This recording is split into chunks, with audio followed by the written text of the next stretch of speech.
Think about this for a second. January 2022, Melbourne. The #1 player in the world lands at the airport, the defending Australian Open champion. The man who needs just one more Grand Slam to stand alone as the greatest of all time. 12 days later, he's on a plane back to Europe. Not because of injury, not a family emergency. He's deported, escorted out by federal officials, his visa canceled, banned from returning for 3 years. Novak Djokovic has left Australia after losing his appeal against his visa cancellation. No player in tennis history has ever been deported from a Grand Slam. No world #1 in any major sport has had this happen at the peak of their career. And here's the thing I keep coming back to.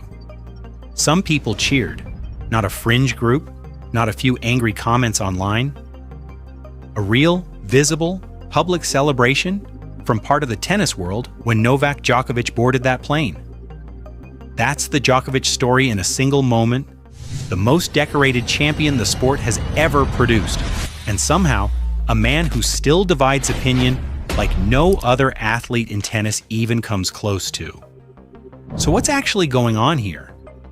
Why does every trophy he lifts feel like the opening line of an argument? And honestly, is the controversy fair? Or is something more interesting happening underneath it? I want to be upfront. I'm not here to tell you whether Djokovic is right or wrong about anything. This is about understanding the pattern. Because when you look at the full picture, something becomes clear that the headlines never show you. Let's get into it. To understand the controversy, you have to go back, not to 2022, not even 2011. Back to Belgrade in the late 1990s. Djokovic was 12 when NATO began bombing Serbia. He's described practicing tennis while air raids happened, running to shelters mid-session, the country in crisis, his family's business nearly collapsing. I'm not telling you this for sympathy. I'm telling you because it matters. The boy who became Novak Djokovic was shaped in a place where the only way to survive was to push harder than everything pushing back. And when he arrived on tour in the mid-2000s, that came with him. Here was a player who decided, before anyone knew his name, that he was going to be the best who ever lived. Not one of the best, the best. The problem? Tennis wasn't looking for a third character. Federer was at his peak. Elegant, effortless, winning everything. Nadal had arrived as the perfect counterpart, relentless. The only man who could push Federer consistently. Their rivalry was genuinely beautiful, and even casual fans remember it warmly. And into that story walked a young Serbian who did impressions of his rivals on camera and started winning matches he had no business winning. People liked him then. He was fun, unpredictable. There was real affection in those early years. And then 2011 happened. 2011 is the year the modern Djokovic controversy was born. He didn't just have a good season. He had one of the most dominant seasons in tennis history. 3 Grand Slams, a win rate near 95%. He beat Federer and Nadal in the same week, repeatedly, sometimes in back-to-back rounds. He was almost literally unbeatable. From a pure sporting view, this should have been a celebration, a new champion, the sport evolving. For a lot of fans, it didn't feel that way. And this is worth being honest about. For a huge portion of tennis fans, 2011 was uncomfortable. Not because Djokovic was undeserving, but because the story they'd invested years of emotion into, the Federer and Nadal story, suddenly started happening less. The finals they wanted stopped appearing. The matches that felt inevitable kept getting intercepted. And the man doing the intercepting was someone they hadn't chosen, hadn't grown up with, hadn't decided to love. For many, the first response to his dominance wasn't admiration. It was a quiet resentment, which is understandable. We all know what it's like to have something we love changed by something we never asked for. That's the first layer. The second one is more personal. Here's something I've noticed about every major Djokovic controversy. Every single one has the same thing at its center. He doesn't compromise. The Adria Tour 2020. During the first lockdown, with the calendar collapsed, Djokovic organized a charity exhibition in the Balkans. No social distancing. Several players caught COVID, including him. The backlash was brutal, reckless, irresponsible, worse. Some of that was fair. The timing was awful. But look at where it came from. A player who believed he could do something real for tennis in his region when everything had stopped. He saw a gap and moved to fill it, the way he always does on court. He pushed forward without waiting for permission. And this time, it went wrong. The US Open default, same year. Under pressure in a match, he smacks a ball in frustration and it accidentally hits a line judge in the throat. Disqualified, he walks off, looking devastated. I think about that a lot, because that kind of raw frustration is only possible in a player who still feels the full weight of every match. After all those titles, Djokovic still plays every point like it's the first match of his career. Is that a flaw? I don't think it is, but it creates moments that look terrible on camera. Then, Australia. Whatever your view on the politics, and I'm not making this political, what stands out is this. He had clear chances to make it easier on himself. He chose not to. He held his ground, willing to lose the tournament rather than say something he didn't believe. Was he right?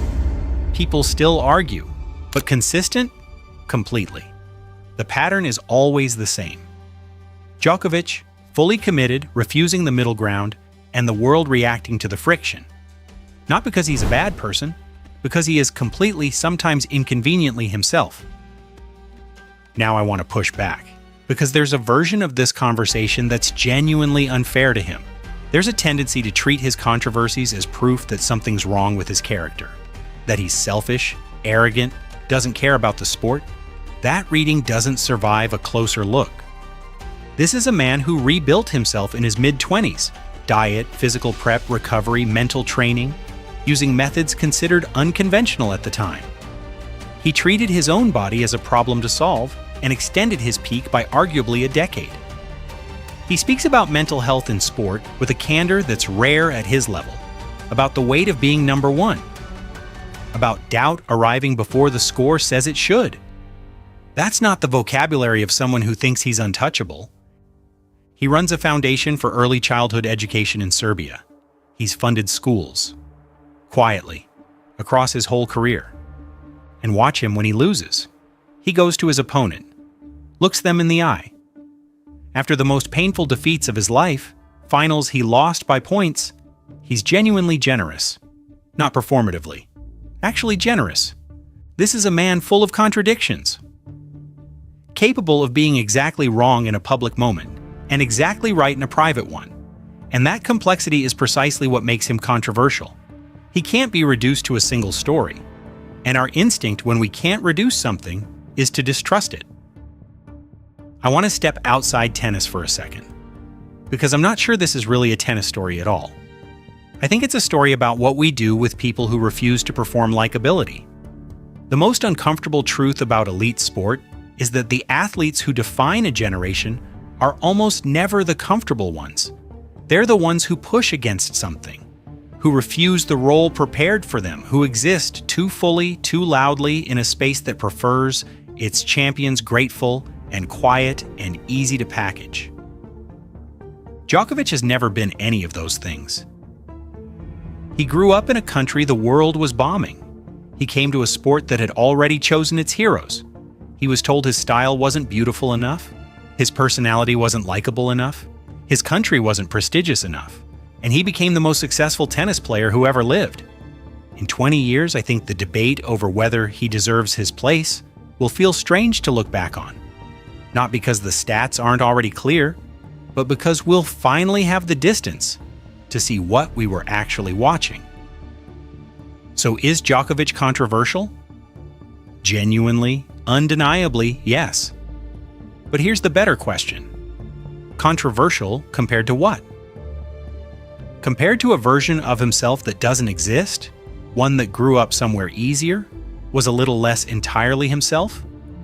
Because when you trace every controversy back to where it starts, you find the same thing every time. Not selfishness, not arrogance. You find a person who decided very early that nothing would stop him, and then spent 3 decades proving it.